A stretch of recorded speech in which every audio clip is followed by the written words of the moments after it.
warahmatullahi wabarakatuh. Kami dari Salut Bunyayu akan mempraktekkan tentang optik.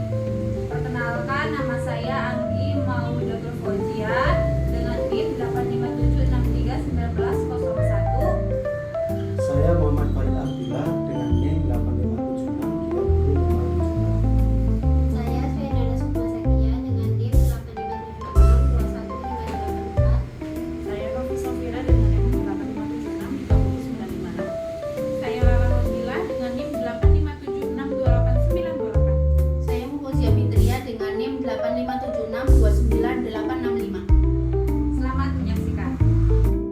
Yang pertama yaitu mengamati sifat cahaya pada cermin datar. Adapun untuk alat dan bahannya yaitu cermin datar, lampu senter, busur derajat, kertas putih, lilin, layar atau tabir kertas.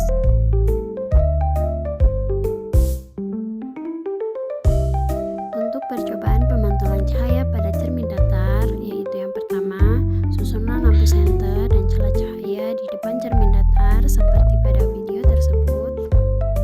Kemudian yang kedua, nyalakanlah lampu senter dan amati dengan baik jalannya berkas cahaya pada saat sebelum dan sesudah mengenai cermin datar.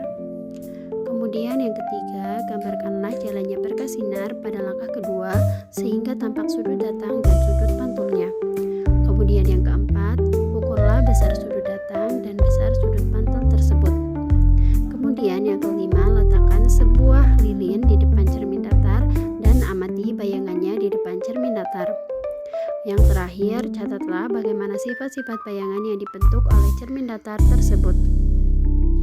Dari pengamatan tersebut, bisa kita ambil kesimpulan bahwa cermin datar merupakan cermin yang bentuk permukaannya datar. Cermin ini akan memantulkan berkas-berkas yang sejajar dengan cahaya yang datang. Sifat bayangan pada cermin datar adalah tegak, maya, dan sama bentuk. Untuk pengamatan yang kedua yaitu pada lensa cembung dan lensa cekung. Tujuan praktikum kali ini yaitu yang pertama, menentukan jarak titik api atau F lensa cembung. Yang kedua, menentukan kekuatan lensa cembung atau P. Yang ketiga, menentukan jarak titik api atau F cermin cekung. Untuk alat dan bahannya yaitu ada lensa cembung, kedua lensa cekung, ketiga layar atau kertas putih, keempat lilin, kelima cermin, dan keenam senter. Percobaan pertama yaitu lensa cembung. Langkah-langkahnya yaitu yang pertama, susunlah lensa pada dudukannya dan letakkan di antara layar dan sumber cahaya. Kemudian yang kedua, nyalakanlah sumber cahaya dan aturlah posisi benda dan lensa agar pada layar terbentuk bayangan yang paling tajam. Kemudian yang ketiga, ukurlah jarak benda dan jarak bayangan. Kemudian yang keempat, ulangi percobaan beberapa kali dengan kedudukan benda yang berbeda. Percobaan yang kedua yaitu cermin cekung. Yang pertama, langkah-langkahnya yaitu susunlah alat seperti pada gambar. Kemudian yang kedua, nyalakanlah sumber cahaya dan aturlah kedudukan benda dan layar agar pada layar terbentuk bayangan paling tajam. Kemudian yang ketiga, ukurlah jarak benda dan jarak bayangan.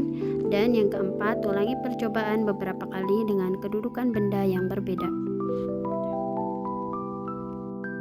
Berdasarkan pengamatan yang telah kami lakukan, dapat disimpulkan bahwa semakin jauh jarak fokus, maka keakuratan atau kekuatan lensa semakin kecil. Semakin dekat jarak fokus, maka keakuratan atau kekuatan lensa semakin besar. Titik api lensa positif atau cembung merupakan titik potong berkas sinar bias jika sumber cahaya berada jauh tak terhingga. Kemudian titik api cermin cekung merupakan titik potong berkas sinar pantul jika sumber cahaya berada jauh tak terhingga. Hal ini sesuai dengan landasan teori dari hasil pengamatan yang telah kami lakukan. Untuk pengamatan yang ketiga